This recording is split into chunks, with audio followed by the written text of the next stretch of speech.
கர்த்தர் நல்லவர், கர்த்தர் நல்லவர், கர்த்தர் நல்லவர். தேவ செய்திக்கு ஆதாரமாக 1 கொரிந்தியரின் புஸ்தகம் 16வது அதிகாரம் 13வது வசனத்தை நாம் வாசிப்போம். 16வது அதிகாரம் 13வது வசனம். அந்த வார்த்தை இப்படியே சொல்லுகிறது: விழித்திருங்கள், விசுவாசத்திலே நிலைத்திருங்கள், புருஷராயிருங்கள், திடன் கொள்ளுங்கள். அந்த வசனத்தை நான் மீண்டும் ஒரு விஷயம் வாசிக்கிறேன். 1 கொரிந்தியரின் புஸ்தகம் 16வது அதிகாரம் 13வது வசனம். விழித்திருங்கள், விசுவாசத்தில் நிலைத்திருங்கள், புருஷராயிருங்கள், திடன் கொள்ளுங்கள். தேவனுடைய கிருபையினாலே நேற்று இரவு இந்த வசனத்தின் முதல் வார்த்தையை தியானிக்க கர்த்தர் நம்மளுக்கு கிருபை செய்தார். விழித்திருங்கள் என்று நாம் பார்த்தோம். விழித்திருங்கள் என்றால் என்ன அர்த்தம்? புத்தி தெளிவுடையவர்களாய் காணப்படுங்கள். சரி, எந்தெந்த காரியங்களுக்காய் எதற்காய் நாம் விழித்திருக்கணும் என்று நாம் பார்த்தோம். 2 காரியத்தை நாம் பார்த்தோம். ஆத்துமாக்களுக்காய் விழித்திருக்க வேண்டும். 2வதாக ஆத்துமாக்களுக்காய் விழித்திருக்கிறது மாத்திரமல்ல, 2வதாக தேவனுடைய சமூகத்திலே, அவருடைய சமூகத்திலே வந்திருக்கிற நாம் ஸ்தோத்திரத்திலும் ஜெபத்திலும் விழித்திருக்க வேண்டும் என்று நாம் பார்த்தோம். ஆத்துமாக்களுக்காக விழித்திருப்பது என்பது என்ன? முதலாவது நம்முடைய குடும்பத்திற்காகவும், குடும்பத்தில் இருக்கிற பிள்ளைகள் உறவினர்களுக்காக, அவர்களுடைய ஆத்துமாக்களுக்காக விழித்திருக்க வேண்டும். 2வது நாம் பார்த்தோம், நம்மளோடு ஐக்கியம் கொண்டிருக்கிற தேவ ஜனம், நம்முடைய சபையார், நம்முடைய ஜனங்களுக்காய் நாம் விழித்திருக்கிறவர்களாய் காணப்பட வேண்டும். 3வது எந்த ஆத்துமாவுக்காய் விழித்திருக்க வேண்டும்? சாக போகிறவர்களுடைய ஆத்துமாவுக்காய், சாவுக்கேதானவர்களை ஸ்திரப்படுத்தும்படியாய் நாம் விழித்திருக்க வேண்டும் என்று நாம் பார்த்தோம். 2வதாக ஸ்தோத்திரத்திலே விழித்திருக்க வேண்டும். ஏன் ஸ்தோத்திரத்தில் விழித்திருக்க வேண்டும்? எந்த ஒரு கவலையும், எந்த ஒரு போராட்டம் வரும் பொழுது நாம் சோர்ந்து போகாதபடி, நாம் உறுதியா இருக்கும்படி, ஜெபத்தியானத்தில் குறைந்து போகாதபடி நாம் விழித்திருக்க வேண்டும் என்று கர்த்தர் நம்மளுக்கு நேற்று இரவு அதை கற்றுக் கொடுத்தார். அதை தியானிக்க கர்த்தர் நம்மளுக்கு கிருபை செய்தார். அதே போலதான் அதே வசனத்தின் 2வது பகுதியை தான், அல்லது 2வது வார்த்தையை தான் இந்த இரவு நேரத்திலே நாம் தியானிக்கிறவர்களாய் காணப்படுகிறோம். அந்த 1 கொரிந்தியர் 16வது அதிகாரம் 13வது வசனத்தின் 2வது வார்த்தை இப்படி என்ன சொல்லுகிறது? விசுவாசத்திலே நிலைத்திருங்கள், விசுவாசத்திலே நிலைத்திருங்கள். நாம் விழித்திருக்கிறது மாத்திரமல்ல, எப்படி பவுல் கொரிந்து பட்டணத்துக்கு, கொரிந்து ஜனங்களுக்கு அவன் இந்த முதலாவது அந்த நிருபத்தை எழுதி முடிக்கிற சமயத்திலே ஜனங்களை விழித்திருக்கும்படி சொன்னாரோ, இதை கடைசி காலத்திலே, அல்லது கடைசி காலத்திலே நெருங்கி கொண்டிருக்கிற நாம், கர்த்தருடைய வருகைக்காய் காத்து கொண்டிருக்கிற நாம் விழித்துக் கொண்டிருக்கிறது மாத்திரமல்ல, இந்த நாட்களிலே விசுவாசத்திலே உறுதியாய் இருக்க வேண்டியது அவசியமாயிருக்கிறது. விசுவாசத்திலே நிலைத்திருக்கும்படி கர்த்தர் நம்மளுக்கு கற்றுக் கொடுக்கிறவராய் காணப்படுகிறார். விசுவாசத்தை பெற்றுக் கொள்ளுகிறது மிகவும் எளிது. ஒரு அற்புதம் நடந்தா, ஒரு மாற்றம் நடந்தா, அல்லது நம்ம விரும்பின காரியம் அங்க நிறைவேறிட்டா, நம்ம ஜெபித்த காரியம் வந்துட்டா, உடனே நம்மளுக்குள் விசுவாசம் வந்துடும். ஆனால் விசுவாசத்தை பெற்றுக்கொள்ளுகிறது முக்கியம் அல்ல, விசுவாசத்தை பெற்றுக்கொள்ளுகிறது கடினம் அல்ல. அந்த விசுவாசத்தில் நிலைத்திருக்கிறது அல்லவா, அதுதான் ஒரு கடினமான பாதையாய் காணப்படுகிறது. அதுதான் மிகவும் முக்கியமானதாயும் காணப்படுகிறது.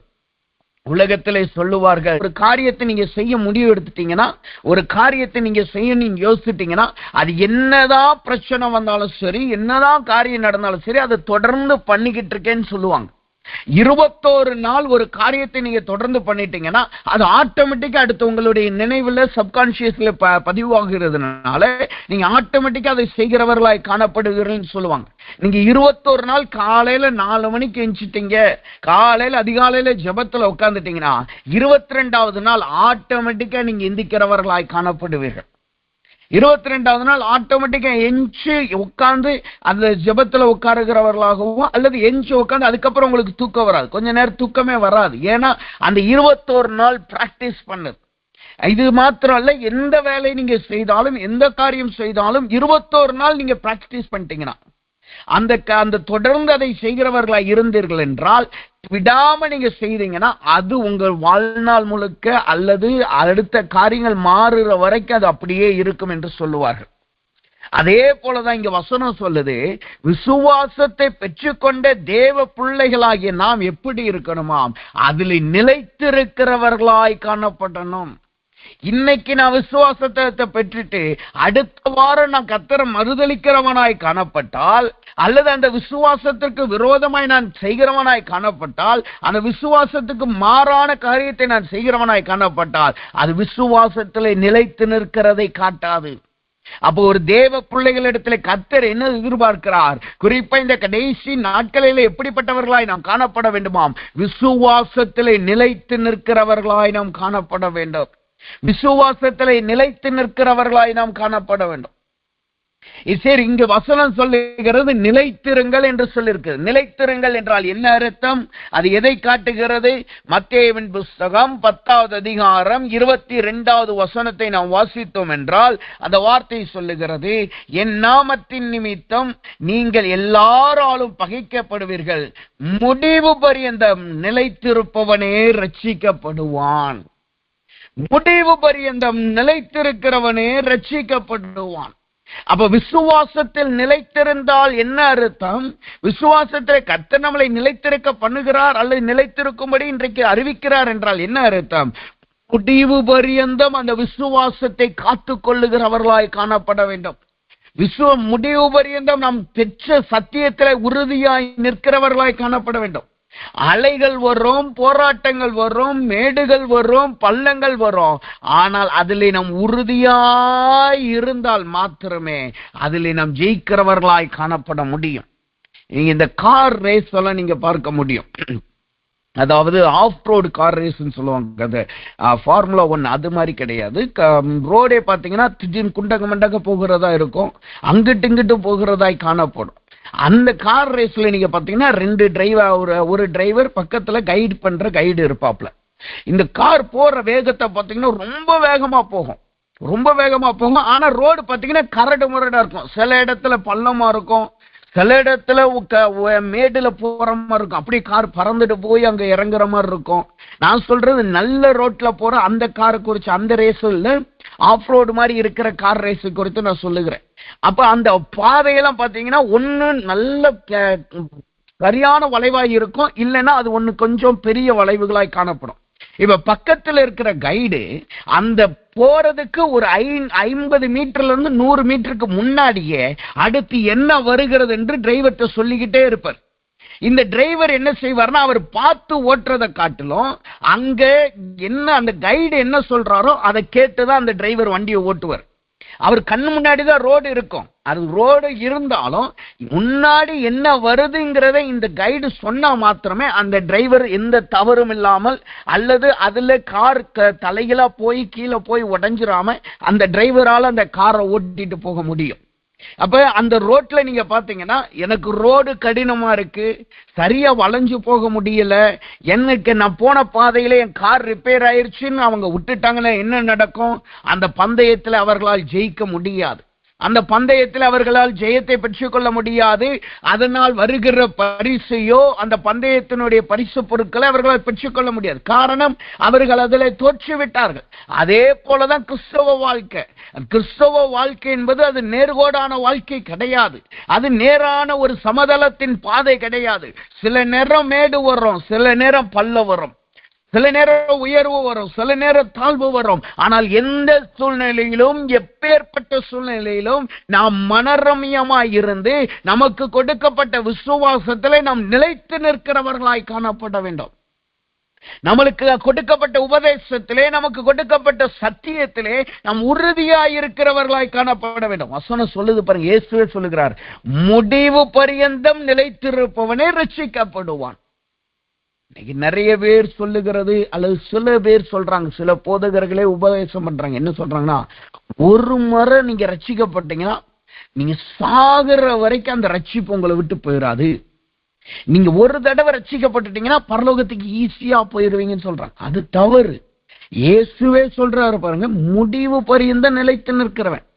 நமக்கு 20 வயசுல ரட்சிக்கப்பட்டுட்டோமா, அடுத்து வசனம் சொல்றபடி 80 வயசுக்கு தான் ஒரு மனுஷனுக்கு அளவு சொல்லுது, பலத்தின் மிகுதியினால என்று சொல்லுகிறது.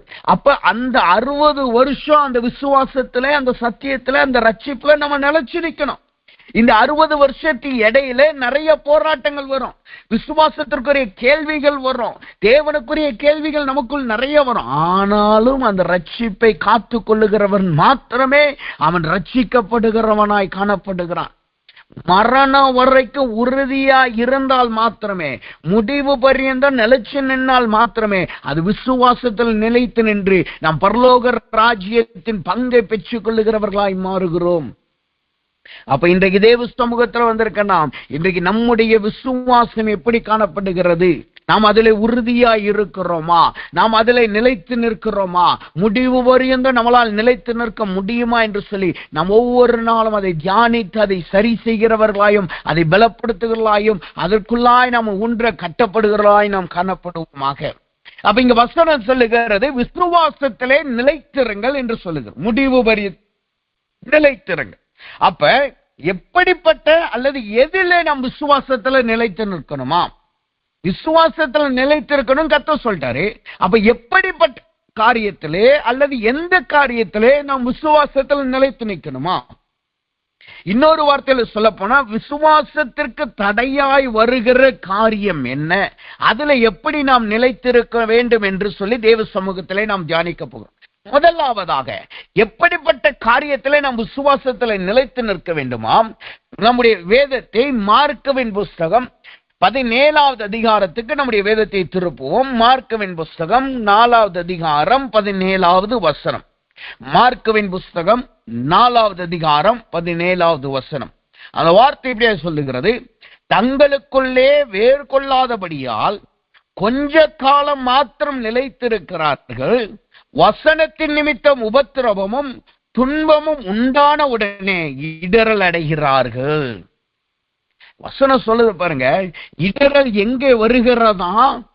வசனத்தின் நிமித்தம் துன்பமும் உபத்திரமும் வர்ற இடத்துல இடரல் வருகிறதா? அப்ப இங்க வசனம் இங்க என்ன கர்த்தர் சொல்லுகிறார்? அங்கு கர்த்தர் எதை சொல்ல விரும்புகிறார்? நம்முடைய வாழ்க்கையிலே இடரல்கள் வரும் பொழுது நாம் விசுவாசத்திலே நிலைத்து நிற்கிறவர்களாய் காணப்பட வேண்டும். சரி, இங்கு சொல்லப்படுகிற இடரல் என்பது என்ன? எப்படிப்பட்ட இடரல் காணப்படுகிறது? முதலாவது வருகிற இடரல் என்னவாம்? உபத்திரவம் என்கிற இடரல். உபத்திரவம் என்கிற காரியத்திலே நாம் உறுதியாய் இருக்கிறவர்களாய் காணப்பட வேண்டும். அங்க வசனம் தெளிவாய் சொல்லுது பாருங்க, கொஞ்ச காலம் மாத்திரம் நிலைத்திருக்கிறார்கள், வசனத்தின் நிமித்தம் உபத்திரவம் வரும் பொழுது.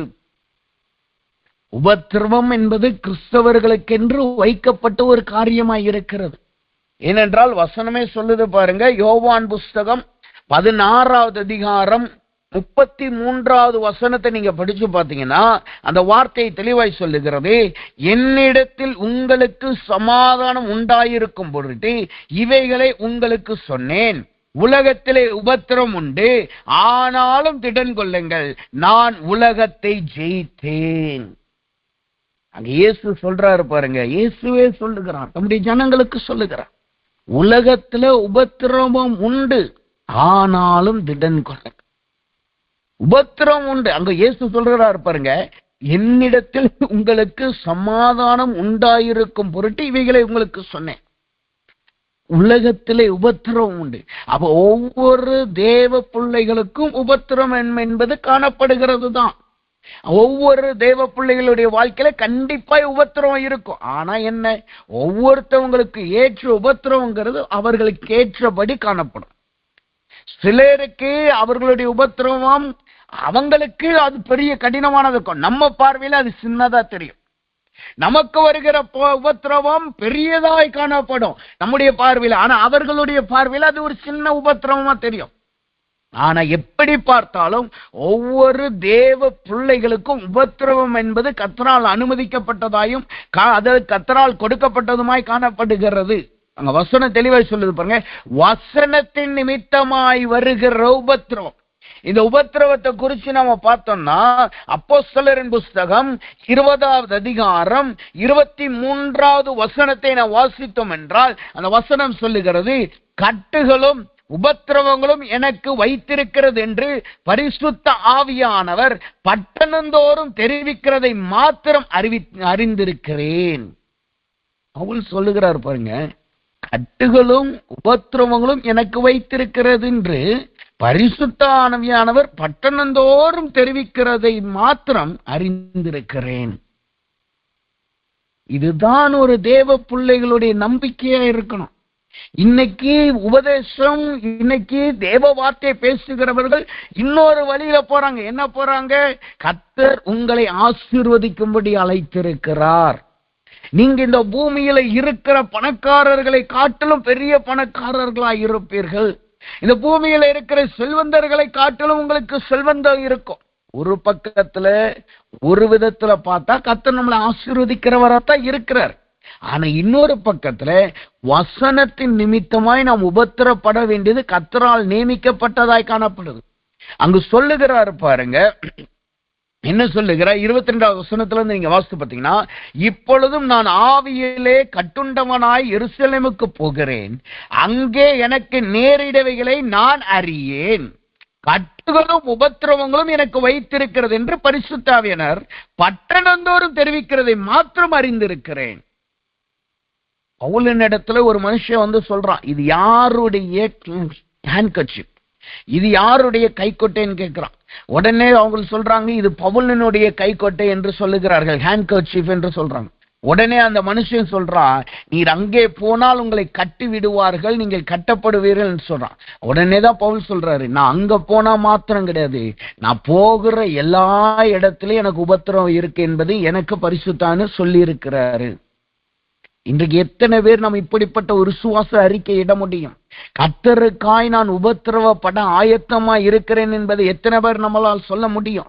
இன்றைக்கு இந்த சத்தியத்தை, இந்த வார்த்தையை கேட்பதற்கு ஜனங்களாகிய விசுவாசிகளுக்கு, தேவ பிள்ளைகளுக்கு, ஏன் தேவனுடைய ஊழியத்தை செய்கிறவர்களுக்கு கூட இதை கேட்பதற்கு கசப்பாய் இருக்கிறது. இதை நான் கேட்கக்கூடாதபடி காதுகளை அடைத்துக் கொள்ளுகிறவர்களாயும், இப்படிப்பட்ட வார்த்தைகளை கேட்கக்கூடாதபடி தேவ சமூகத்தில் வராதவர்களுமாய் காணப்படுகிறார்கள். இன்றைக்கு அறிவிக்கப்படுகிறது எல்லாமே ஆசீர்வாதம், இன்றைக்கு அறிவிக்கப்படுகிறது எல்லாமே மேன்மை.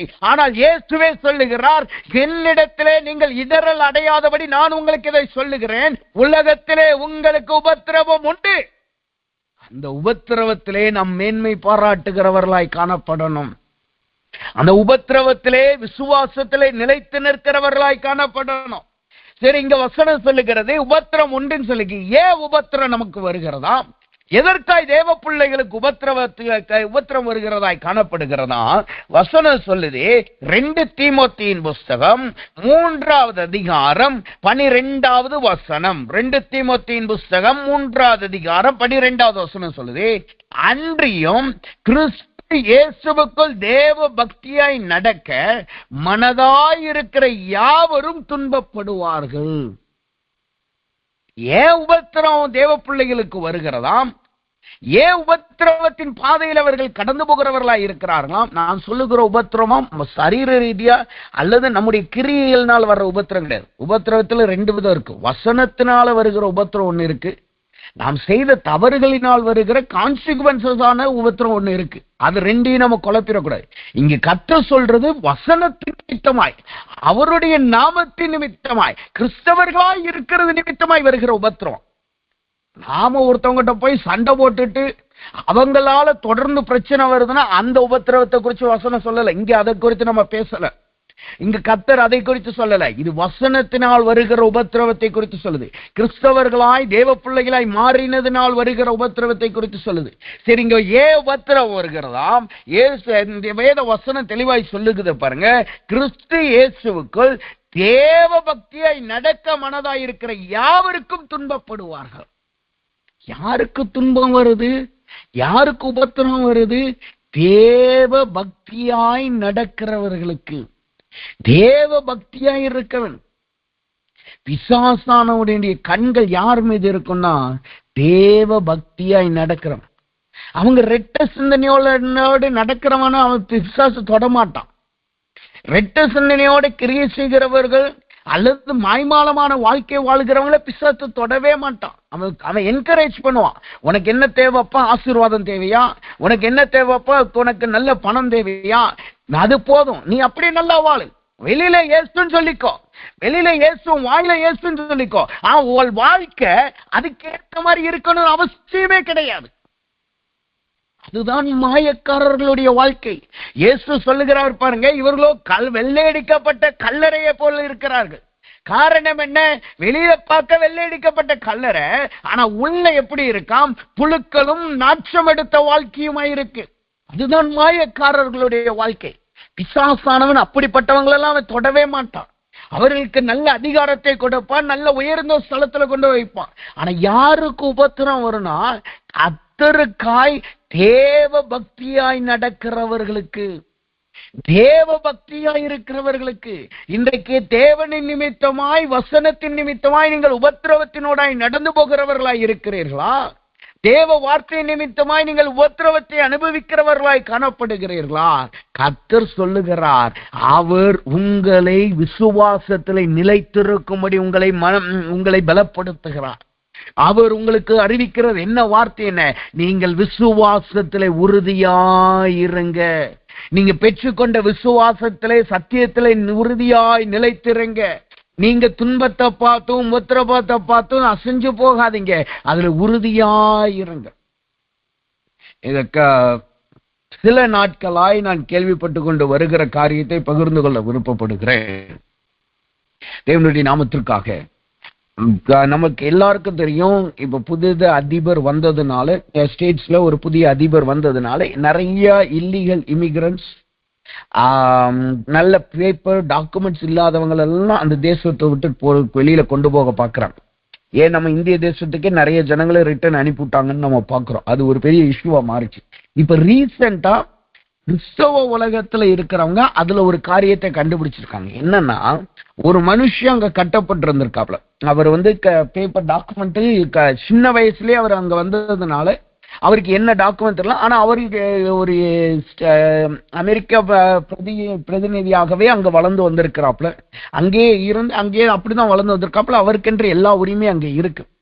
ஆனா அவங்களுடைய பெற்றோருடைய டாக்குமெண்ட், அவங்க மரித்து போயிட்டாங்க, அவங்களோட டாக்குமெண்ட் எடுத்து இவரை நாடு கடத்தணும்னு பார்த்துருக்காங்க.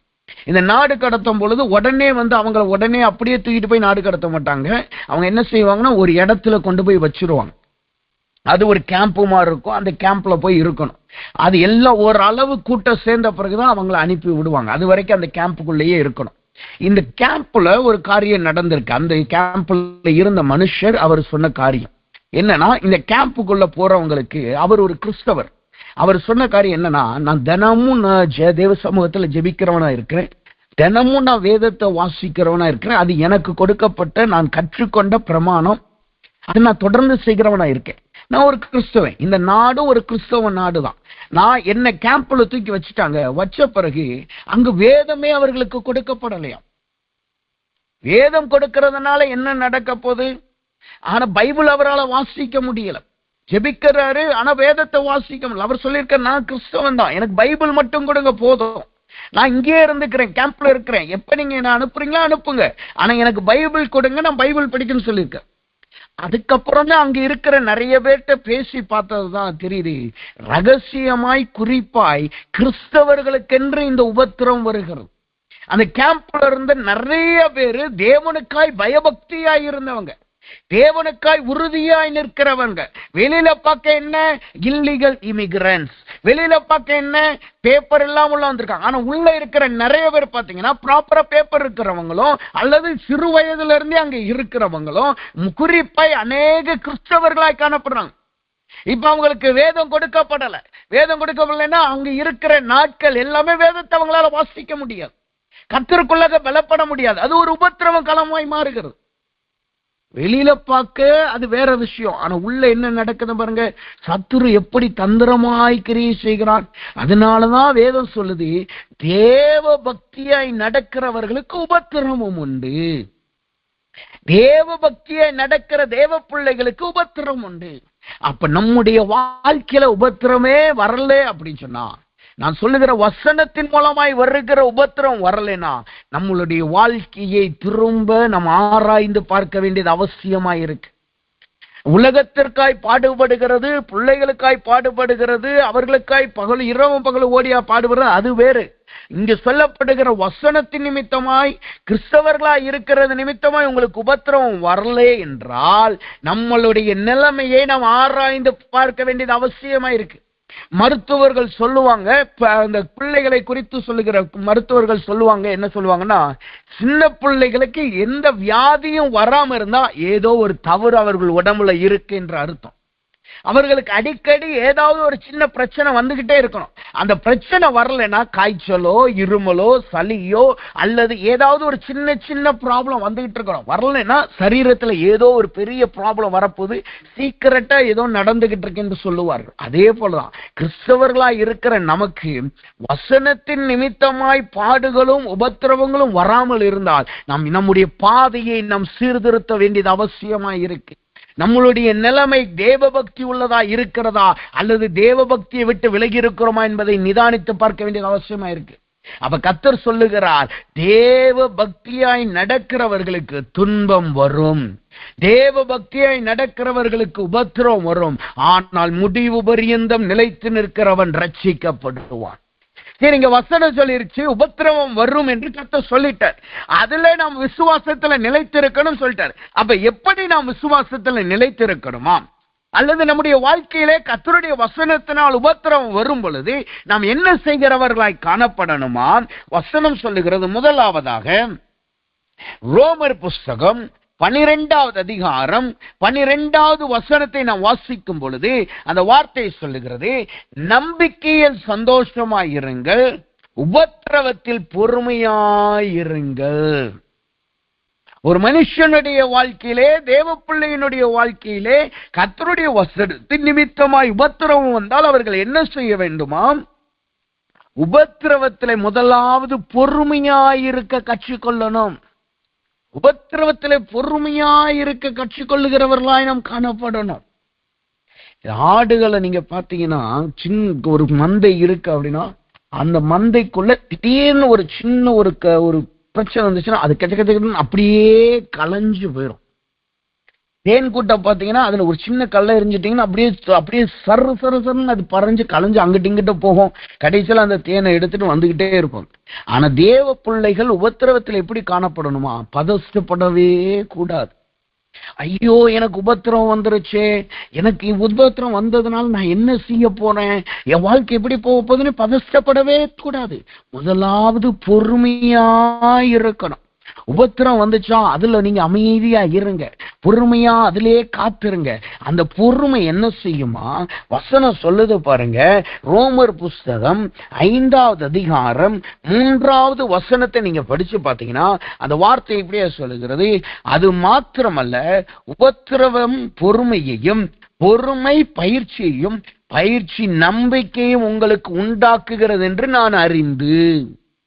நாம் பொறுமையா இருக்கும் பொழுது அது என்னவாய் மாறுகிறது? உபத்திரவத்தில் நாம் பொறுமையா இருக்கும் பொழுது என்ன நடக்கிறது? அங்கு விசுவாசம் உறுதிப்படுகிறது. நம்முடைய உபத்திரவத்திலே நாம் பொறுமையா இருக்கும் பொழுது என்ன நடக்கிறது? அங்கு விசுவாசத்திலே நாம் உறுதிப்படுகிறவர்களாய் மாறுகிறோம். அப்ப விசுவாசத்திலே நிலைத்திருங்கள் என்றால் என்ன அர்த்தம்? உபத்திரவத்திலே பொறுமையா இருந்தால் என்ன நடக்கிறது? நம்முடைய விசுவாசத்திலே நாம் பலனடைந்தவர்களாய் மாறுகிறோம். வேதத்துல பாருங்க, யோபுவை குறிச்சு நம்ம பார்க்கிறோம், எரேமியாவை குறிச்சு நம்ம பார்க்கிறோம், தானியேலை குறிச்சு பார்க்கிறோம், எசேக்கியேலை குறித்து பார்க்கிறோம். ஏன் ஓசியாவை குறிச்சு பார்த்தீங்கன்னா, ஓசியால வாழ்க்கையில நடந்தது அது கோரமான விஷயம். அவன் மனைவி முதற்கொண்டு அது கோரமான விஷயமானதான் ஓசியாவினுடைய வாழ்க்கையில் நடக்குது. அவர்கள் எல்லாருமே உபத்திரவத்துல பொறுமையாய் இருந்தாங்க, தேவ சமூகத்துல காத்திருந்தாங்க. முடிவு என்னமா இருந்தது? அவர்கள் தேவனுக்குள்ளா இன்னும் விசுவாசத்திலே உறுதிப்படும்படியாய், நம்பிக்கையிலே நிலைத்திருக்கும்படியாய் அது செய்கிறது. அப்படி நம்ம உபத்திரவத்திலே பொறுமையா இருந்து நம்பிக்கையில உறுதிப்பட்டால் என்ன நடக்கும்? அதனால என்ன பலன் வருமாம்? அதே அதிகாரம், அதே ரோமர் 5:4 சொல்லுது பாருங்காமே, உபத்திரவங்களிலே பெருமை பாராட்டுகிறோம். அந்த உபத்திரவத்தை குறிச்சு நாம கலங்க மாட்டோம். உபத்திரவத்தை குறிச்சு நாம ஐயோ வந்துருச்சேன்னு சொல்லி அங்கிட்டும் இங்கிட்டும் ஓடி சிதறடிக்கப்பட்டு போக மாட்டோம். அல்லது பலனெல்லாம் இழந்து போக மாட்டோம். என்ன செய்வோமாம்? அதுல பொறுமையாய் நாம் காத்திருக்கும் பொழுது அதை குறித்து மேன்மை பாராட்டுகிறவர்களாய் இருப்போம். எனக்கு இவ்வளவு பெரிய உபத்திரம் வந்துச்சு, அதுல நான் பொறுமையாய் காத்திருந்தேன், என் நம்பிக்கையில உறுதிப்பட்டேன். கர்த்தர் அதுல எனக்கு ஒரு ஜெயத்தை கொடுத்தார். கர்த்தர் அந்த உபத்திரவத்தில் எனக்கு ஜெயத்தை கொடுத்தார்.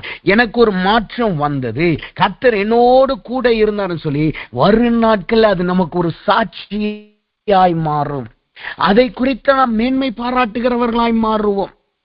உபத்திரவம் என்பது என்ன என்றால் அது நம்மளை பலப்படுத்துகிறதாய் காணப்படுகிறது. ஏனென்றால் வசனமே சொல்லுது பாருங்க. வசனத்திலே தேவனே ஆபிரகாமிட்டே சொல்லுகிறார், உங்களுடைய ஜனங்கள் அவர்கள் அந்நிய தேசத்திற்கு போவாங்க.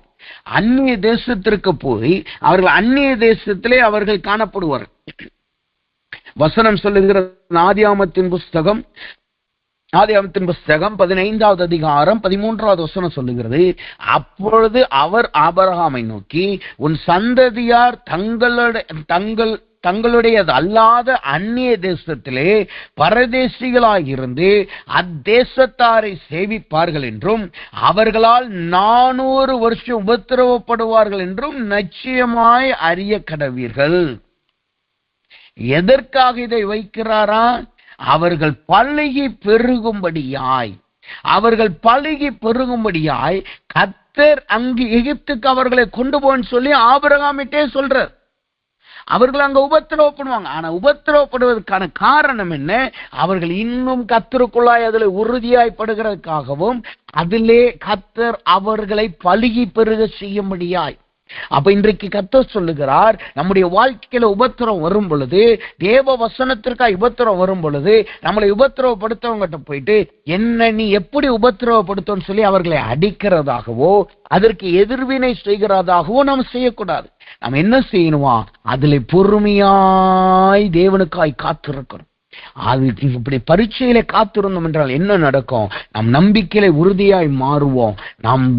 நாம் ஒரு நாட்களே அதை குறித்து மேன்மை பாராட்டும்படி கர்த்தர் நம்மளுக்கு கிரியை செய்கிறவராய் காணப்படுவார். அப்ப முதலாவது பொறுமையாய் இருக்கிறவர்களாய் காணப்படுவோமாக. இரண்டாவதாக உபத்திரம் வரும்போது ஒரு தேவ பிள்ளை என்ன செய்யணும்? வசனம் சொல்லுதோ பாருங்க. ரோமர் புஸ்தகம் 12வது அதிகாரம் 12வது வசனத்தை நீங்க படிச்சு பார்த்தீங்கன்னா அந்த வார்த்தை தெளிவாய் சொல்லுகிறது, உபத்திரவத்திலே பொறுமையாய் இருங்கள். அடுத்த வார்த்தை சொல்லுது பாருங்க, ஜெபத்திலே உறுதியாய் தரித்திருங்கள். உபத்திரவத்திலே பொறுமையாய் இருங்கள் என்று கர்த்தர் சொல்லிட்டாரு. அடுத்து அங்க அமைதியா இருந்துட்டு சும்மா இருக்க கூடாது. என்ன செய்யணுமா? அந்த சும்மா இருக்கிற நேரத்திலே, உபத்திரவத்திலே போற நேரத்திலே நம் ஜெபிக்கிறவர்களாய் காணப்படணும். ஜெபத்திலே உறுதியாய் இருக்கிறவர்களாய் காணப்படணும். அப்படின்னா என்ன அர்த்தம்?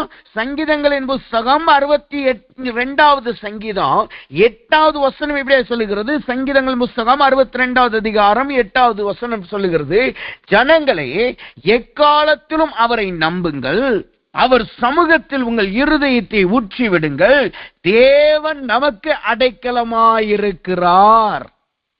உபத்திரவம் வரும் பொழுது தேவ சமூகத்தில் எப்படி காணப்படணுமா? நம்முடைய இருதயத்தை அவருடைய சமூகத்திலே ஊற்றுகிறவர்களாய் காணப்படணுமா? அவருடைய சமூகத்திலே நம்பிக்கையாயிருந்து, அவருடைய சமூகத்திலே ஜெபத்திலே உறுதியாயிருந்து, நம்முடைய இருதயத்தை நாம் போகிற பாதையை, கஷ்டத்தை தேவ சமூகத்திலே ஊற்றுகிறவர்களாய் காணப்படணுமா? ஏனென்றால் அவரே நமக்கு அடைக்கலம் என்கிற விசுவாசம் நமக்குள் காணப்பட வேண்டும்.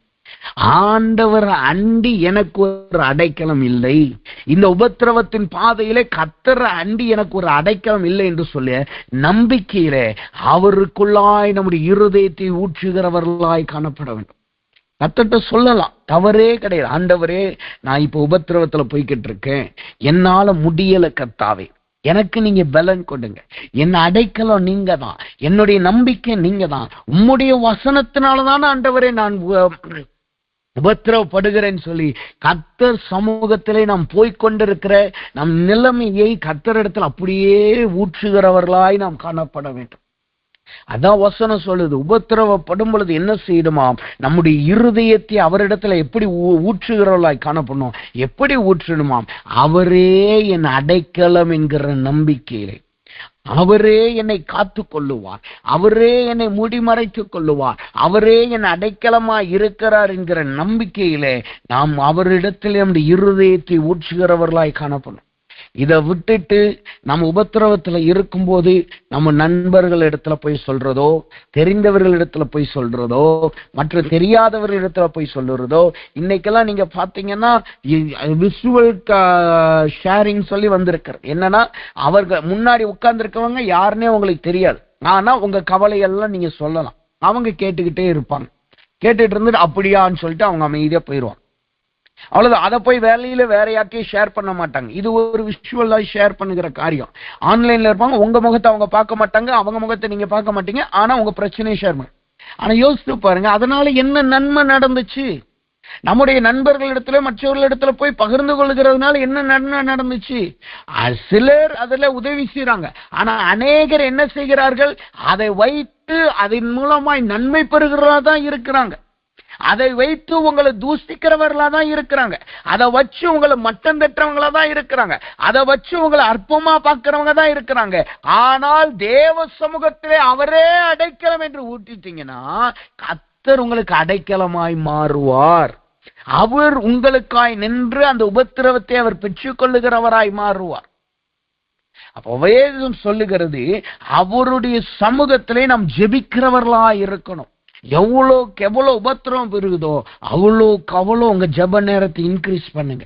அவ்வளோக்கு அவ்வளோ ஜெபத்துல உறுதியா தரிச்சிருங்க. ஆண்டவரே, இந்த உபத்திரம் வந்துருச்சு எனக்கு சொல்லுங்க. இதற்கு நல்ல உதாரணம் பார்த்தீங்கன்னா தாவீது செய்த பாவத்தின் நிமித்தமா, கர்த்தருடைய வார்த்தையே அவன் மீறினது நிமித்தமாய் அவனுடைய வாழ்க்கையில ஒரு உபத்திரம் வருது. அவனுடைய பிள்ளை வியாதிப்படுகிறான். அவன் என்ன செய்தான், நான் கட்டில ஏற மாட்டேன்னு சொல்லி அவன் தேவ சமூகத்திலே உறுதியாய் தரித்திருந்தான். தேவ சமூகத்தில் உறுதியாய் தரித்திருந்தான். ஆனா அவன் பாவத்தின் நிமித்தமா இது நடந்தது உண்மைதான். ஆனாலும் அந்த உபத்திரவத்தில் என்ன செய்தான், அவன் உறுதியாய் தரித்திருக்கிறவனாய் காணப்பட்டான். தானியேலை குறித்து பாருங்க, அவன் தேவ சமூகத்திலே எப்பொழுது 3 வேளை ஜெபிக்கிறவனா இருந்தான். அவன் இருந்த இடம் சிறையிருப்பு. அவன் இருந்த இடம் அவனை சிறையிருப்பாய் கொண்டு போனப்பட்ட தேசம், பாபிலோன் தேசத்திற்கு அவன் போகிறான். ஆனா 3 முறை 3 வேளையும் கர்த்தர் சமூகத்துல உறுதியா இருந்தனால என்ன நடக்குது, அவன் தேசத்திலே 3ஆம் நிலைமைக்கு உயர்த்தப்படுகிறவனாய் மாறுகிறான். இன்றைக்கு கர்த்தர் சொல்லுகிறார், உபத்திரம் வரும் பொழுது நாம் புலம்புகிறவர்களாய் காணப்படக்கூடாது. உபத்திரம் வரும் பொழுது எங்க எனக்கு விடிவு வரும், யாரிடத்துல நான் போய் ஷேர் பண்ணுவேன் என்று ஓடக்கூடாது. உபத்திரம் வரும்போது என்ன செய்யணுமா, ஜெபத்திலே உறுதியாய் தரித்திருந்து நம்முடைய இருதயத்தை அவரிடத்துல ஊற்றி அவரே எனக்கு அடைக்கலம் என்கிற நம்பிக்கையில உறுதியாய் காணப்பட வேண்டும். 3ஆவதாக உபத்திரவம் வரும்பொழுது என்ன செய்ய வேண்டுமாம், வசனம் சொல்லுது பாருங்க. ரோமர் புஸ்தகம் 8வது அதிகாரம் உபத்திரம் வரும் பொழுது அங்க என்ன செய்ய வேண்டும் என்று வசனம் சொல்லுகிறது என்றால், மனதை திடப்படுத்துங்கள் என்று கர்த்தர் சொல்லுகிறார். உங்கள் மனதை திடப்படுத்துங்கள், மனதை திடப்படுத்துங்கள். அப்ப ஒரு மனுஷனுடைய வாழ்க்கையிலே உபத்திரம் வரும் பொழுது என்ன செய்யணுமாம், அவர்கள் தங்கள் மனதை திடப்படுத்துகிறவர்களாய் காணப்பட வேண்டும். அவர்கள் தங்கள் இருதயத்தை திடப்படுத்துகிறவர்களாய் காணப்பட வேண்டும். தேவ சமூகத்திலே நாம் பொறுமையாய் இருக்கிறது மாத்திரமல்ல, தேவ சமூகத்திலே நாம் ஜெபித்து நம்மளுடைய இருதயத்தை ஊற்றுகிறது மாத்திரமல்ல, உபத்திரவத்திலே எப்படி காணப்படணுமாம், நம் மனதை திடப்படுத்துகிறவர்களாய் காணப்பட வேண்டும். மனதை திடப்படுத்துகிறது என்றால் என்ன அர்த்தம், அதை குறித்து வசனம் என்ன சொல்லுகிறது? வேத வசனத்தில் நீங்க பாத்தீங்கன்னா 2 கொரிந்தியர் புஸ்தகம் 1வது அதிகாரம் 4வது வசனத்தை நாம் வாசிக்கும் பொழுது, 2 கொரிந்தியர் புஸ்தகம் 1வது அதிகாரம் 4வது வசனம் வாசிக்கும் போது அந்த வார்த்தை இப்படியே சொல்லுகிறது, தேவன் எங்களுக்கு அருளப்படுகிற ஆறுதலினாலே எந்த உபத்திரவங்களிலும் அகப்படுகிறவர்களுக்கு நாங்கள் ஆறுதல் செய்ய திராணி உள்ளவர்கள் ஆகும்படி எங்களுக்கு வருகிற சகல உபத்திரவங்களிலும் அவரே எங்களுக்கு ஆறுதல் செய்கிறார். உங்கள் மனதை திடப்படுத்துங்கள், உபத்திரவத்திலே திடமனதோடு காணப்படுங்கள் என்றால் என்ன அர்த்தம்? அவரே எங்களுக்கு ஆறுதல் செய்கிறார் என்கிற நம்பிக்கையிலே நாம் காணப்பட வேண்டும். அப்போஸ்தலர் புஸ்தகம் 14:22 தான் கர்த்தர் சொல்றார் பாருங்க, சீசருடைய மனதை திடப்படுத்தி விசுவாசத்திலே நிலைத்திருக்கும்படி அவர்களுக்கு புத்தி சொல்லி நாம் அநேக உபத்திரங்கள் வழியாய் தேவனுடைய ராஜ்யத்துக்குள் பிரவேசிக்கிறோம் என்று சொன்னார்கள். அப்ப ஒரு தேவ பிள்ளை உபத்திரவத்திலே செல்லும் பொழுது என்ன செய்யணுமாம்? தங்கள் மனதை திடப்படுத்தணுமாம். எப்படி திடப்படுத்தணுமாம்? எனக்கு கர்த்தர் என்னோடு கூட இருக்கிறார், என் உபத்திரவத்திலே என் குடும்பம் என்னோடு இல்லை, அவருடைய வசனத்தின் நிமித்தமாய் நான் உபத்திரவப்படுகிறதுனால என் குடும்பம், என் ஜனம், என்னோடு யாருமே இல்லை. ஆனா கர்த்தர் என் ஆறுதல், கர்த்தர் என் ஆறுதல் என்கிறதிலே உறுதியாய் நாம் காணப்பட வேண்டும். அவர் எனக்கு ஆறுதல் அளிப்பார் என்பதிலே நாம் உறுதியாய் இருக்க வேண்டும். அதனுடைய அர்த்தம் என்ன? ரோமர் புஸ்தகம் 8வது அதிகாரம் 18வது வசனத்தை நீங்க படிச்சு பார்த்தீங்கன்னா அந்த வார்த்தை இப்படியாய் சொல்லுகிறது, ஆதலால் இக்காலத்து பாடுகள் இனி நம்மிடத்தில் வெளிப்படும் மகிமைக்கு ஒப்பிடத்தக்கவைகள் அல்ல என்று எண்ணுகிறேன். எப்படி நம்முடைய மனதை திடப்படுத்தணும்? எப்படி நாம் ஆறுதல் அடையணுமா? நான் படுகிற உபத்திரவம், இக்காலத்து பாடுகள் கர்த்தரினால் எனக்கு அருளப்படுகிற மகிமைக்கு ஒரு காலமும் ஒப்பாகாது. நான் படுகிற பாடு கொஞ்சம்தான், நான் போகிற உபத்திரவத்தின் பாதை கொஞ்சம் தான். ஆனா கர்த்தர் எனக்கு ஒரு மகிமையை வைத்திருக்கிறார், கர்த்தர் எனக்கு ஒரு மகிமையை வைத்திருக்கிறார். அந்த மகிமைக்கு இது ஒத்தே போகாது. இதே நீங்க உலகத்துல பாத்தீங்கன்னா ஸ்பெஷல் ஆர்மி போர்ஸ் எல்லாம் நீங்க பார்க்க முடியும். கமாண்டோஸ், பிளாக் கேட்ஸ் அல்லது ஸ்பெஷல் போர்ஸ் எல்லாம் நீங்க பாத்தீங்கன்னா, மொசாட்லாம் ஸ்பெஷல் போர்ஸ் எல்லாம் நீங்க பாத்தீங்கன்னா அவங்களுக்கு கொடுக்கிற ட்ரைனிங்கிறது ரொம்ப அதிகமா இருக்கும். அவர்கள் சில வீடியோஸ் எல்லாம் நீங்க ஸ்பெஷல் ட்ரைனிங் உள்ளவங்கள வீடியோஸ்ல நீங்க பாத்தீங்கன்னா வரிசையா கை கோர்த்து நிக்க வச்சிருவாங்க. ஒருத்தவங்களோட கைக்குள்ள இன்னொரு கையை போட்டு அப்படி நிக்க வச்சிருவாங்க. எங்க நிக்க வைப்பாங்கன்னா அலைகளுக்கு நடுவுல நிக்க வச்சிருவாங்க. அவர்கள் இடுப்பு முழங்கால் அளவுல இருந்து இடுப்பு வரைக்கும் அந்த அலை வந்து இடிச்சுக்கிட்டே இருக்கும். கடற்கரையில் நிக்க வச்சிருவாங்க. அவங்க ஒருத்தர் டைட்டா புடிச்சுக்கிட்டு அங்க நிக்கிறோம். அங்க அடிக்கிற அலையில அவங்க அப்படியே கீழே விழாம உறுதியா இருக்கணும். விழுந்தாலும் அந்த தண்ணியில முக்கி அவங்க வந்து மூச்சு திணறிடக்கூடாது. அதுல அவங்க உறுதியா இருக்கணும். அதே போல ட்ரைனிங் எல்லாம் நீங்க பாத்தீங்கன்னா ரொம்ப கஷ்டமான ட்ரைனிங் இருக்கும். ஏன், இப்ப ரீசெண்டா நம்ம நியூஸ்ல நிறைய படிச்சிருப்பீங்க, இந்திய தேசத்தை சேர்ந்த ஒரு மனுஷர் விண்வெளிக்கு போயிருக்கிறார் என்று சொல்லி நீங்க நிறைய நியூஸ்ல வந்திருக்கோம், நம்ம பார்த்திருப்போம். நேற்று முந்தைய தினத்துல எல்லாம் தொடர்ந்து அதுதான் நியூஸ். அந்த விண்வெளிக்கு போற ட்ரைனிங் எல்லாம் நீங்க பாத்தீங்கன்னா எத்தனையோ மணி நேரம் தண்ணிக்குள்ளே இருக்கணுமா, ஆக்சிஜனை பயன்படுத்தி. அதே மாதிரி ரொம்ப ஆழத்துல கொண்டு போய் விட்டுருவாங்களாம். அங்க இருக்கிற ட்ரைனிங்ல நீங்க பாத்தீங்கன்னா ரொம்ப கடினமா இருக்கும். அவ்வளோ கடினமான பயிற்சியை, அவ்வளோ கடினமான காரியத்துல தேர்ச்சி பெற்ற பிறகுதான் அவர்கள் விண்வெளிக்கு செல்லுகிறவர்களா இருக்கிறாங்க. யோசிச்சு பாருங்க, இங்க இருந்து ஒரு சில ஆயிரம் கடந்து போற விண்வெளிக்கே அவ்வளவு பயிற்சினா, கர்த்தருடைய பரலோக ராஜ்யத்தையும் அவருடைய பலத்த மகிமையும் பெற்றுக்கொள்ள போகிற நாம் எவ்வளோ உபத்திரவத்திலே கடந்து போக வேண்டியது இருக்கு, எவ்வளவு உறுதியா இருக்க வேண்டியது அவசியமா இருக்கு பாருங்க, எவ்வளவு பயிற்சி இருக்க வேண்டியது அவசியமா இருக்குன்னு பாருங்க. அப்ப தேவ சமூகத்துல வந்திருக்க நாம் கர்த்தர் சொல்லுகிறார், உபத்திரவத்திலே மனதைரியத்தோடு இருங்க, உபத்திரவத்திலே திடமனதோடு காணப்படுங்க. எப்படி? நான் இந்த உபத்திரவம் படுகிற உபத்திரவம் கொஞ்ச நாள் தான், 10 நாள் உபத்திரவம் என்று வெளிப்படுத்தின புஸ்தகம் சொல்லுகிறது. அவ 10 நாள் தான் எனக்கு உபத்திரம், அதனால் வருகிற மகிமையோ இதற்கு ஒரு காலமும் ஒப்பாகாது. படுகிற உபத்திரம் 1% கூட கிடையாது. ஆனால் கர்த்தர் எனக்கு 100% மகிமையை கொடுக்க போகிறார். அவர் ஒரு காலம் வரும், என்னை அவர் மகிமைகளை சேர்த்து கொள்ளுவார் என்கிற நம்பிக்கையில இருக்க வேண்டும். அது மாத்திரமல்ல, திடமனதோடு இருங்கன்னா என்ன அர்த்தம்? ஒன்னு, மகிமையை குறித்து எண்ணத்தோடு காணப்படணும். 2வது, மற்ற யாரெல்லாம் உபத்திரவப்படுறாங்களோ, உங்க பார்வையில யாரெல்லாம் உபத்திரவப்படுறாங்களோ அவங்கிட்ட போய் நீங்க அவங்களை திடப்படுத்துகிறவர்களாய் காணப்படணும். அந்த வசனம் தெளிவாய் சொல்லுகிறதுங்க, மற்ற உபத்திரவப்படுகிறவர்களை ஆறுதல் படுத்தும்படியாய், அவர்களை ஆறுதல் படுத்தும்படியாய் கர்த்தர் எங்களுக்கு ஆறுதலாய் காணப்பட்டார். நாம் படுகிற உபத்திரவத்துல கர்த்தர் நம்மளுக்கு ஆறுதல் கொடுத்துட்டாரு. கர்த்தர் நம்மளை விடுவிப்பாரே, மகிமைக்குள்ள சேர்வன்கிற நம்பிக்கைக்குள்ள நாம உறுதியாயிட்டோம். உடனே என்ன செய்யணும்? மற்ற யாரெல்லாம் உபத்திரவப்படுறாங்க, யாரெல்லாம் உபத்திரவத்துல காணப்படுறாங்க, வசனத்தின் நிமித்தமா உபத்திரவப்படுறாங்களோ அவங்ககிட்ட போய், நீங்க போற உபத்திரவத்தை நான் புரிஞ்சுக்கிறேன், நான் கர்த்தர் நம்மளோடு இருக்கிறார், அவர் நம்முடைய ஆறுதல், நமக்கு ஒரு பெரிய மகிமையை கர்த்தர் வைத்திருக்கிறார் என்று சொல்லி அதுல உறுதியாய் காணப்படணும்.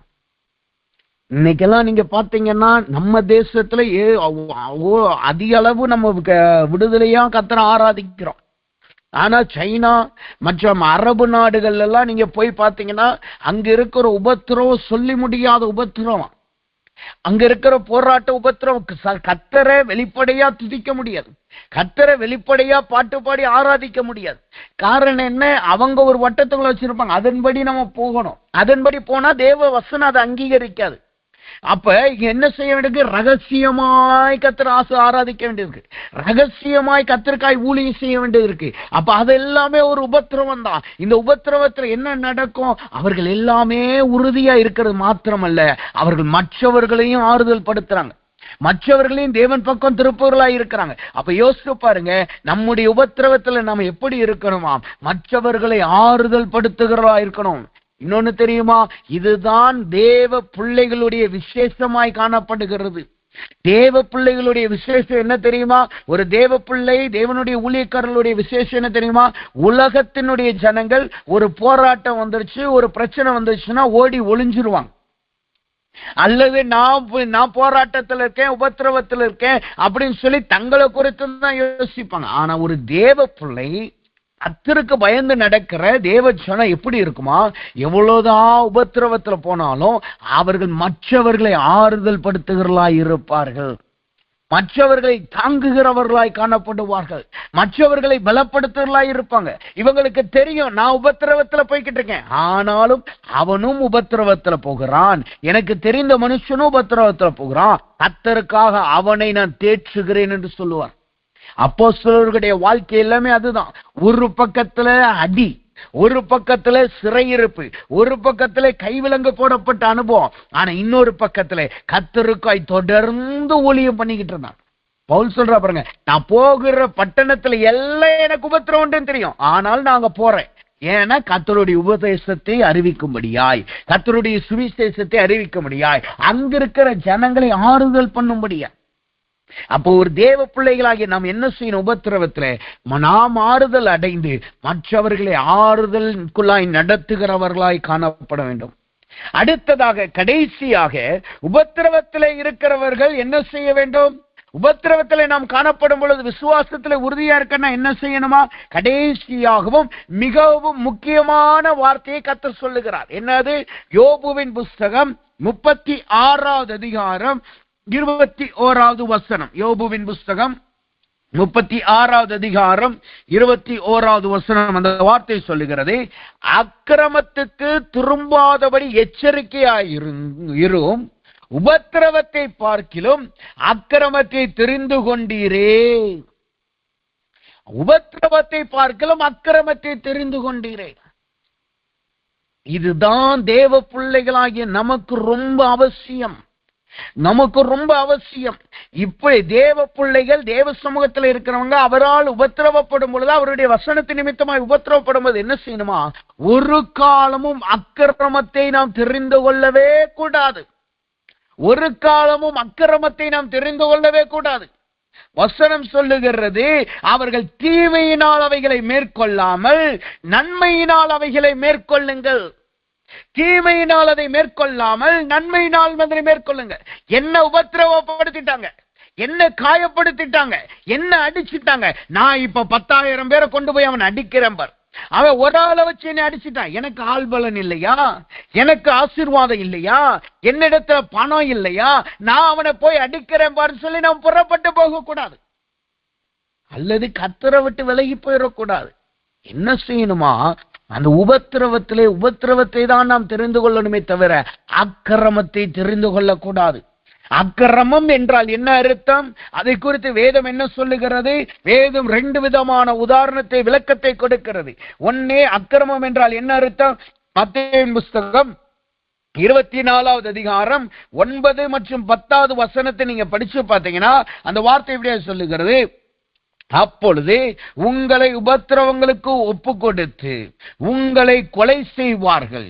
என் நாமத்தின் நிமித்தம் நீங்கள் சகல ஜனங்களும் பகைக்கப்படுவீர்கள். அப்பொழுது அநேகர் இடறல் அடைந்து ஒருவரை ஒருவர் காட்டிக் கொடுத்து ஒருவரை ஒருவர் பகைப்பார்கள். அநேகர் இடலிருந்து ஒருவரை ஒருவர் காட்டிக் கொடுத்து ஒருவரை ஒருவர் பகைப்பார்கள். வசனம் சொல்லுது பாருங்க, அநேகர் இடரல் அறிந்து என்ன செய்வாங்களாம்? ஒருவரை ஒருவர் பகைப்பார்களாம், காட்டிக் கொடுப்பார்களாம். இதுதான் அக்கிரமத்தை தெரிந்து கொள்ளுகிறது. அக்கிரமத்தை தெரிந்து கொள்ளுகிறதுனா என்ன? எனக்கு உபத்திரம் வந்துருச்சு, எனக்கு பாடு வந்துருச்சு, என்னோடு கூட இருக்க யாரும் சமாதானமா இருக்கக்கூடாது. எனக்கு பிரச்சனை வந்துருச்சு, நான் பிரச்சனையில போறேன், என் கூட சபையில இருக்கிறவங்க நல்லா வாழ்றாங்களே, என் பக்கத்துல இருக்கிறவங்க நல்லா வாழ்றாங்களே, இது மாம்சீகத்தின் கிரியை. மாம்சீகம் தான் சொல்லும். அவங்க நல்லா கார் வச்சிருக்கிறாங்க, நீ பைக்ல கூட போக முடியல. அவங்க நல்ல பைக்ல போறாங்க, உனக்கு சைக்கிள்ல போக கூட வழி இல்லை. அவங்க நல்ல வாழ்க்கை வாழ்றாங்க, உன்னால வாழ முடியல. அது மாம்சீகத்தின் இச்சையின் வார்த்தைகள். ஆனா தேவ பிள்ளைகள் எப்படி இருக்கணுமா? ஒருவரை ஒருவர் பகைக்க கூடாது, ஒருவரை ஒருவர் காட்டி கொடுக்க கூடாது. காட்டி கொடுக்க கூடாதுன்னா என்ன அர்த்தம்? காட்டி கொடுத்தல்னா என்ன அர்த்தம்? நான் நல்லா இல்ல, அவனும் நல்லா இருக்க கூடாது என்கிற எண்ணம் இருக்கல்லவா, அதுதான் காட்டி கொடுக்கிற அனுபவம். நான் நல்ல நிலைமையில் இல்ல, அவர்களும் நல்ல நிலைமையில இருக்க கூடாதுன்னு சொல்றோம் பாத்தீங்களா, அதுதான் காட்டி கொடுக்கிற அனுபவம். அப்ப வேதம் சொல்லுகிறது, அது முதலாவது அக்கிரமத்தை தெரிந்து கொள்ளுகிறதாய் வசனம் சொல்லுகிறது. இரண்டாவது அக்கிரமம் என்றால் என்ன அர்த்தம்? வசனம் சொல்லுது பாருங்க, அதே மத்தேயு புத்தகம் 24வது அதிகாரம் 12வது வசனத்தை பார்த்தீங்கன்னா, அக்கிரமம் மிகுதியாவதனால் அநேகருடைய அன்பு தணிந்து போம்.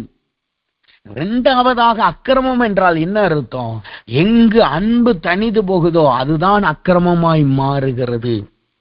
எனக்கு உபத்திரம் வந்துருச்சு, நான் போராட்டத்தில் இருக்கேன்னு சொல்லி நாம் அன்பு செலுத்துறதை ஒரு காலமும் குறைத்து விடக்கூடாது. நம்மளோடு இருக்கிறவர்களிடத்திலே நாம் அன்பு செலுத்துகிறவர்களா இருக்கணும்.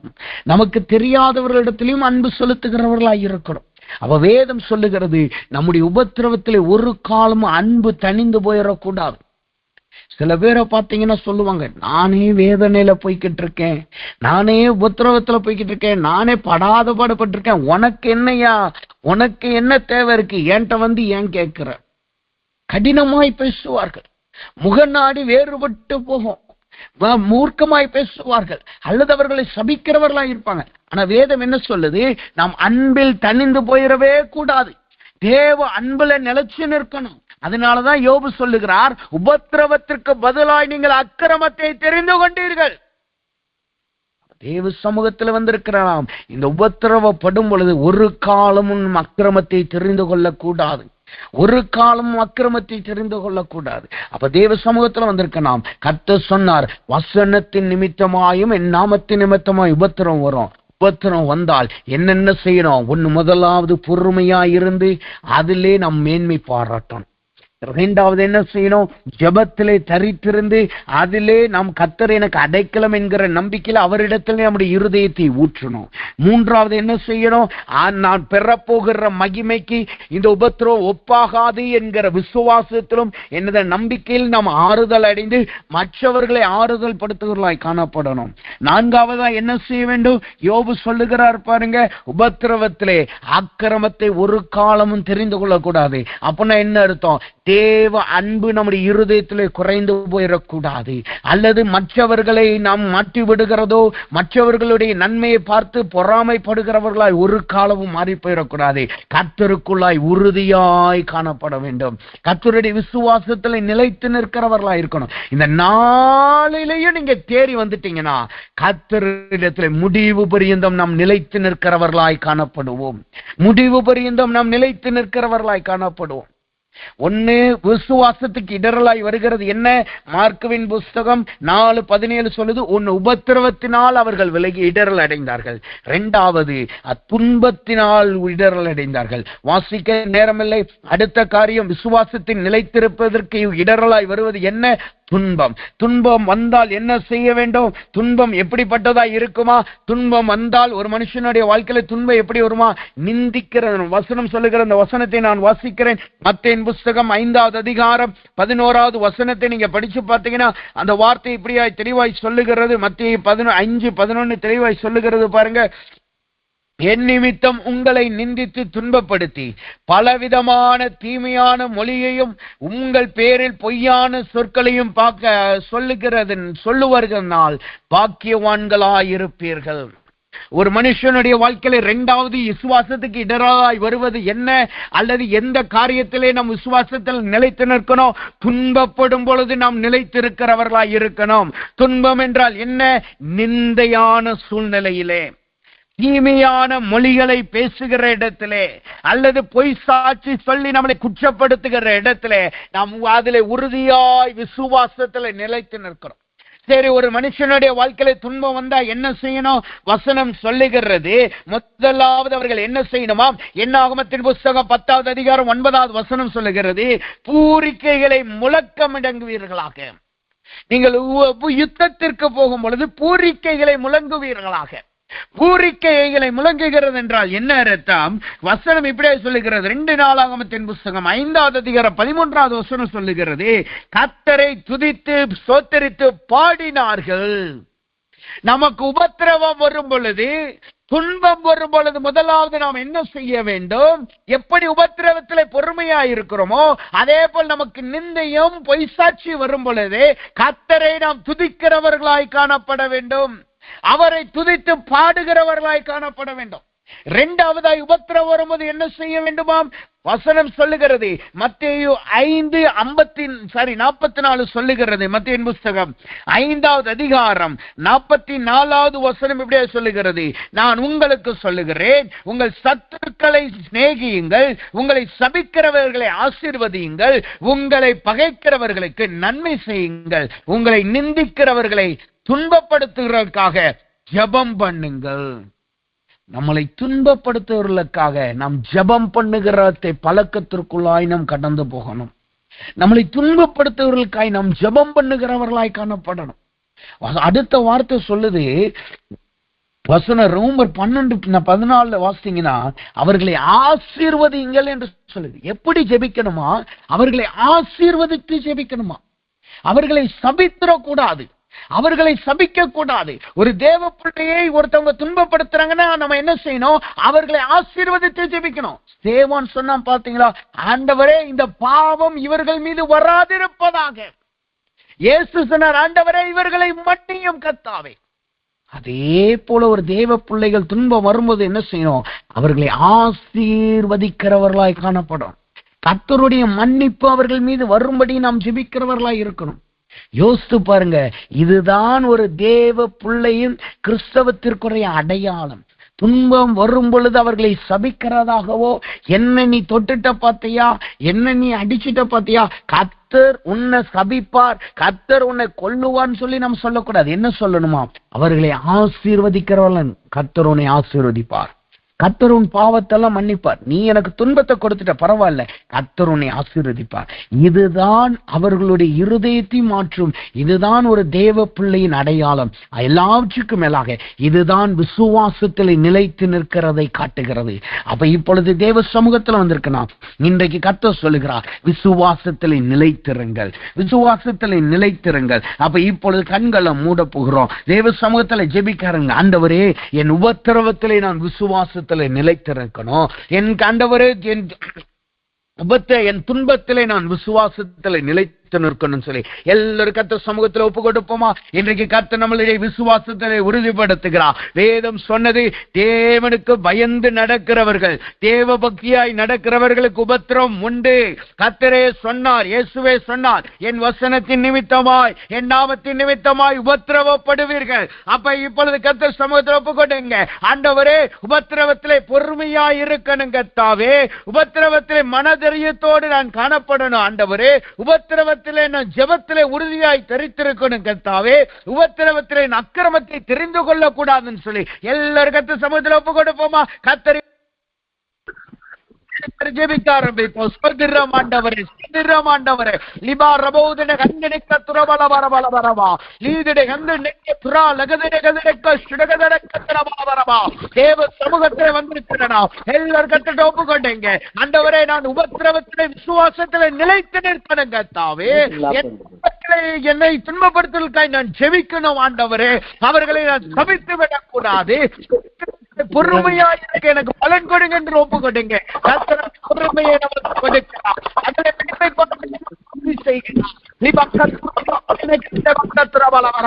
உபத்திரவத்திலே ஜெபத்திலே உறுதியாய் தரித்திருங்கள் என்று கர்த்தர் சொல்லுகிறார். தேவ சமூகத்தில் அவரே என் அடைக்கலம் என்கிற விசுவாசத்திலே, அவரே என் அடைக்கலம் என்கிற நம்பிக்கையிலே நாம் உறுதியாய் காணப்படுவோமாக. அது மாத்திரமல்ல, உபத்திரவத்திலே எப்படி நாம் காணப்பட வேண்டும்? உபத்திரவத்திலே அநேகரை ஆறுதல் பண்ணுகிறவர்களாய் இருக்கணும். கர்த்தர், ஆண்டவரே, நான் உபத்திரவத்தின் பாதையில் போறேன், என்ன நீர் ஆறுதல் பண்ணுங்க, நான் அநேகரை மாற்றி கண்டவர் என்று ஒப்புக்கொடுங்க. கர்த்தர் அப்படிப்பட்ட கிருபையை நம்மளுக்கு கொடுக்கிறார். எல்லாவற்றுக்கும் கர்த்தர் ஒரு எச்சரிக்கை வார்த்தையை சொன்னார். உபத்திரவத்திலே ஒரு காலமும் அக்கிரமத்தை தெரிந்து கொள்ளாதீர்கள். உபத்திரவத்திலே ஒரு காலமும் அக்கிரமத்தை தெரிந்து கொள்ளாதீர்கள். தேவ அன்பிலே தெரிந்து போகாதீர்கள். ஒருவரை ஒருவர் பகைக்காமல் இருங்க, ஒருவரை ஒருவர் காட்டிக் கொடுக்காமல் இருங்க. கர்த்தர் பலத்தை பெற்றுக் கொள்ளுங்க. ஆண்டவரை, உபத்திரவத்தை நான் தெரிந்து கொள்ளுகிறேன், ஒரு காலம் அக்கிரமத்தை நான் தெரிந்து கொள்ள மாட்டேன் ஆண்டவரே.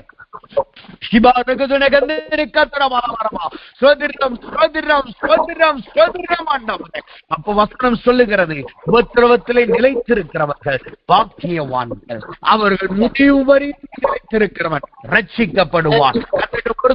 ஆண்டவரே, என் முடிவு பரியந்தம் நான் விசுவாசத்திலே நிலைத்திருப்பேன். என் உபத்திரவத்தை பார்த்து நான் ஓடி போயிட மாட்டேன். என் துன்பத்தை பார்த்து உம்மை விட்டு விலகி ஆசீர்வாதத்துக்காய் பின்பற்றல நாம் உமக்குள்ளாய் உறுதியா நிற்பேன் என்று ஒப்பு கொடுப்போம். ஸ்தோத்திரம், ஸ்தோத்திரம், ஸ்தோத்திரம், ஸ்தோத்திரம், ஸ்தோத்திரம். ஆமென், ஆமென். நாம் ஜெபிப்போம். அன்பின் பரலோக பிதாவே, துதிக்கிறோம், ஸ்தோத்திரிக்கிறோம் ஆண்டவரே. இந்த நாளிலும் தேவனுடைய கிருபையும் தயவும் எங்களோடு கூர்ந்ததுக்காய் நன்றி செலுத்துகிறோம். ஆண்டவரே, உபத்திரவத்திலே பொறுமையாயும் ஜெபத்திலே உறுதியாயும் மன தைரியத்துடனும் அநேகரை ஆறுதல் பண்ணுகிறாயும், குறிப்பாய் அக்கிரமத்தை தெரிந்து கொள்ளக்கூடாது என்பதை எங்களுக்கு நீர் கற்றுக் கொடுத்த நன்றி செலுத்துகிறோம். ஆண்டவரே, விசுவாசத்திலே முடிவு பரியந்தம் நிலைத்து நிற்க உடைய பிள்ளைகளுக்கு நீர் கிருபை செய்வீராக. உடைய வசனத்தின் நிமித்தமாய், உடைய வார்த்தை நிமித்தமாய், கிறிஸ்தவர்களாய் இருக்கிறது நிமித்தமாய் யாரெல்லாம் இப்பொழுது துன்பத்திலும் உபத்திரவத்திலும் கடந்து போகிறார்களோ, கர்த்தர் உம்முடைய பிள்ளைகளை நீர் பலப்படுத்துவீராக. அவர்கள் பக்கத்திலே நீர் நின்று கொண்டிருப்பீராக. உம்முடைய பிள்ளைகளை நீர் தாங்குவீராக. அவர்களுக்கு ஒரு அடைக்கலமாயும் ஆறுதலாயும் நீ கர்த்தர் மாறுவீராக. ஆண்டவரே, நீர் இன்றைக்கு கற்றுக் கொடுத்த இந்த ஆலோசனையின்படி நடக்க தேவன் பலன் கொடுப்பீராக. எங்களை துன்பப்படுத்துகிறவர்களை நாங்கள் சபிக்காமல் அவர்களுக்காய் ஆசீர்வதித்து ஜெபிக்கத்தக்கதான கிருபை எங்களுக்கு கொடுப்பீராக. அப்படி நீ செய்யறக்காய் என்று செலுத்துகிறோம். எல்லாவற்றுக்கும் மேலாய் உபத்திரவத்திலும் துன்பத்திலும் பொறுமையாயிருக்க நீர் எங்களுக்கு பலன் கொடும். பொறுமையாயிருக்க நீர் எங்களுக்கு கிருபை கொடுப்பீராக. கர்த்தருடைய வருகை வரைக்கும், அல்லது எங்கள் மரணம் எங்களை சம்பவிக்கும் வரைக்கும் நாம் உங்களுக்கு, ஆண்டவரே, உமக்குள் விசுவாசத்தில் உறுதியாயிருக்க கர்த்தர் கிருபை செய்வீராக. நீர் அப்படி செய்யறக்காய் நன்றி செலுத்துகிறோம். எல்லா துதி கனமையும் நமக்கே செலுத்துகிறோம். இயேசுவின் நாமத்தில் ஜெபிக்கிறோம் நல்ல பிதாவே. ஆமென், ஆமென்.